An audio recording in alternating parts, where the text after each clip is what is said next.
kami lebih lanjut, jangan lupa like, komen, dan share. Selamat menyaksikan.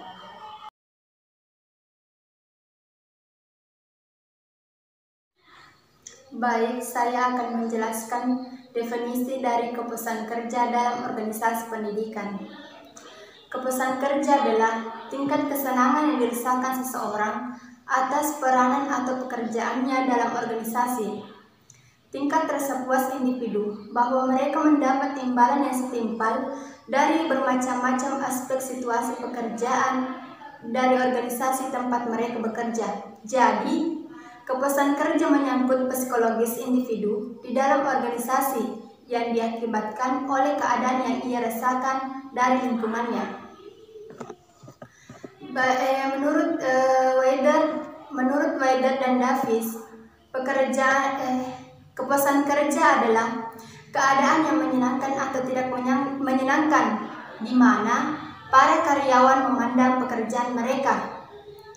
Sehar Hormon memberikan pengertian bahwa kepuasan kerja adalah tingkat di mana individu merasakan positif atau negatif tentang suatu pekerjaannya. Berkainer dan Angelo Kiniski, terdapat beberapa hal yang berkaitan kepuasan kerja seseorang, yaitu yang pertama, pekerjaan itu sendiri. Maksudnya, pekerjaan itu sendiri merupakan sumber utama kepuasan. Yang kedua, gaji. Maksudnya, upah dan benefit tidak hanya membantu seseorang memperoleh kebutuhan dasar, tetapi juga alat untuk memberikan kebutuhan kepuasan pada tingkat yang lebih tinggi. Yang ketiga, peluang-peluang promosi. Maksudnya, kesempatan promosi sepertinya memiliki pengaruh yang berbeda pada kepuasan. Hal ini dikarenakan promosi memiliki sejumlah bentuk yang berbeda dan memiliki berbagai penghargaan. Contoh, promosi dalam bentuk kenaikan gaji 10%. Pada dasarnya tidak memuaskan dengan kebutuhan dengan kenaikan gaji 20%. Yang keempat yaitu supervisi. Maksudnya mengawasi seberapa baik kerja karyawan, memberi nasihat dan bantuan kepada individu, dan berkomunikasi dengan rekan kerja secara personal maupun dalam konteks pekerjaan.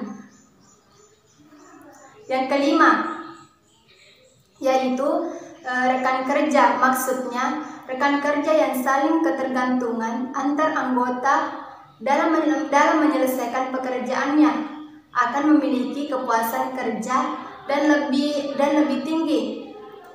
Rekan kerja yang baik atau tim yang relatif membuat pekerjaan menjadi menyenangkan.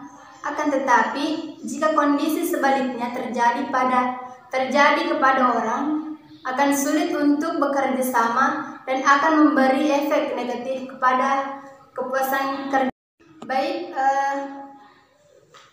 Baik, saya menjelaskan dari faktor-faktor mempengaruhi kepuasan kerja. Faktor yang mempengaruhi kepuasan kerja akan dapat diketahui dan dilihat beberapa hal yang terdapat menimbulkan dan mendorong kepuasan kerja itu.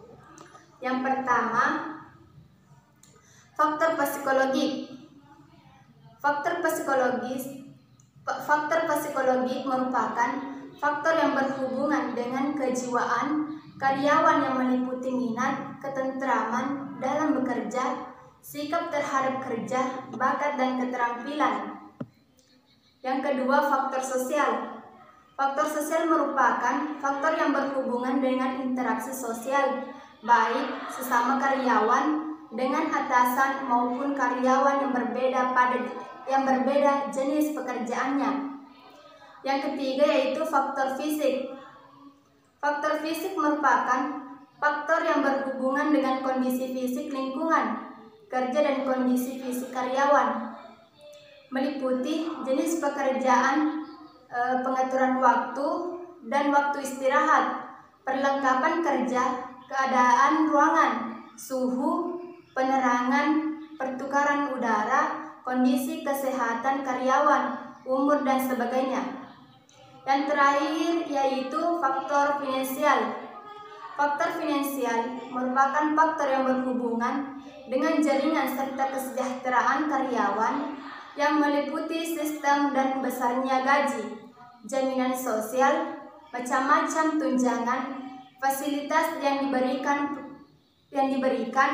promosi, dan sebagainya. Baik, itulah tadi pemaparan dari teman saya. Saya akan melanjutkan pemaparan materi ini. Selanjutnya saya akan menjelaskan tentang teori-teori kepuasan kerja. Teori-teori kepuasan kerja itu yang asli dikenal ada dua. Yang pertama, teori perbandingan interpersonal.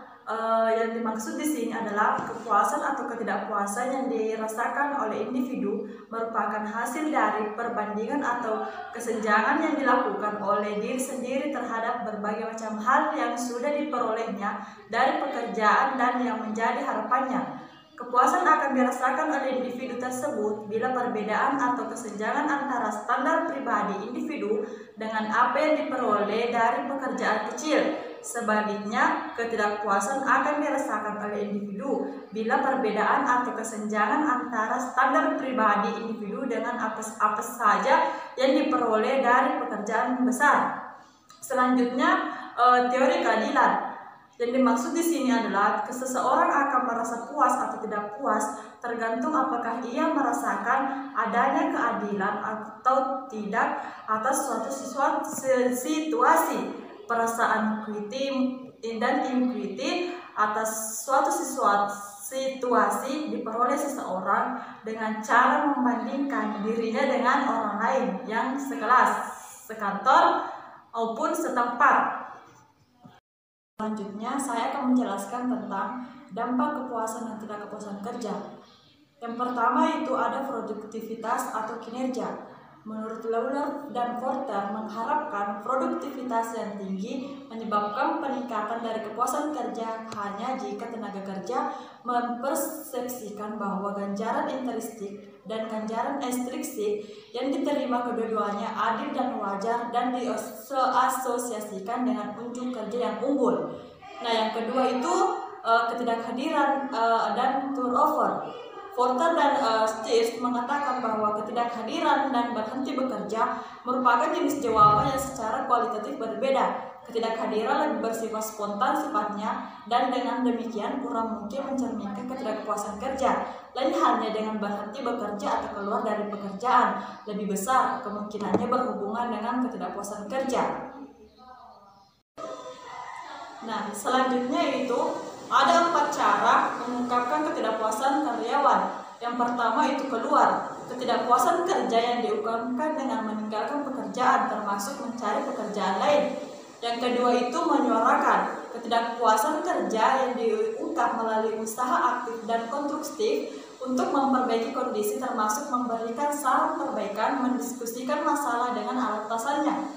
Yang ketiga itu mengabaikan. Yang dimaksud di sini kepuasan kerja yang diungkapkan melalui sikap membiarkan keadaan menjadi lebih buruk, termasuk misalnya sering absen dan atau dari datang terlambat, upaya berkurang kesalahan yang dibuat makin banyak. Yang selanjutnya yaitu kesetiaan. Ketidakpuasan kerja yang diungkapkan dengan menunggu secara pasif sampai kondisinya menjadi lebih baik, termasuk membela perusahaan terhadap kritik dari luar dan percaya bahwa organisasi dan manajemen akan melakukan hal yang tepat untuk memperbaiki kondisi. Yang selanjutnya yaitu tentang relevansi kepuasan kerja dalam lingkungan. Pendidikan sebagai sebuah proses penyelenggara pendidikan mengharapkan suatu outcome pendidikan yang memuaskan yang meliputi antara lain. Yang pertama ada pemerataan pendidikan, kualitas pendidikan, relevansi pendidikan, efisiensi pendidikan, dan efektivitas pendidikan.